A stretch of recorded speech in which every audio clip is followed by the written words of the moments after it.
ከየምርጫ ጣቢያ የመጣውን መረጃ ወይም የድምጽ የተሰጠበትን ይሄንኑ ቅጽ በማየት የማዳመር ስራ በምርጫ ክልል ደረጃ ተሰርቷል።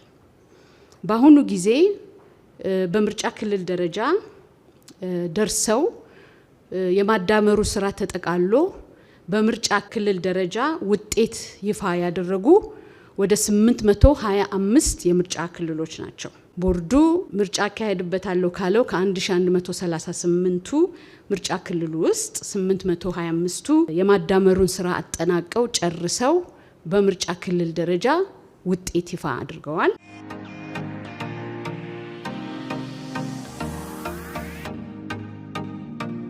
ቀሪዎቹ የማዳመሩን ስራ ቀጥለው ይገኛሉ።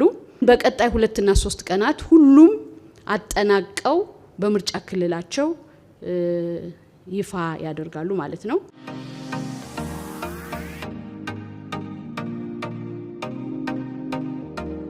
ቦርዱ የህግ ባለሙያዎችን ቀጥሮ የህግ ባለሙያዎች ጉባኤ አቋቁሟል። በአሁኑ ጊዜ የህግ ባለሙያዎቹ የተቋቋሙበትን ገልጾ ቦርዱ ለፖለቲካ ፓርቲዎች ማናቸውም ቅሬታ ድምጽ መስጫን በተመለከተ የድምጽ አጸጣጥ ቆጠራን እንደዚህም በተመለከተ ያላቸውን ቅሬታ እንዲያቀርቡ ቦርዱ ጥሪ አቅርቧል። እንግዲህ ይሄንን ተከትሎ የህግ ባለሙያዎቹ ጉባኤ ሲቋቋም የፖለቲካ ፓርቲዎች ቅሬታቸውን እንዲያቀርቡ በተገለጸላቸው መሰረት እስካሁን ድረስ በእጃችን ወደ 47 ቅሬታዎች ለቦርዱ ቀርበዋል።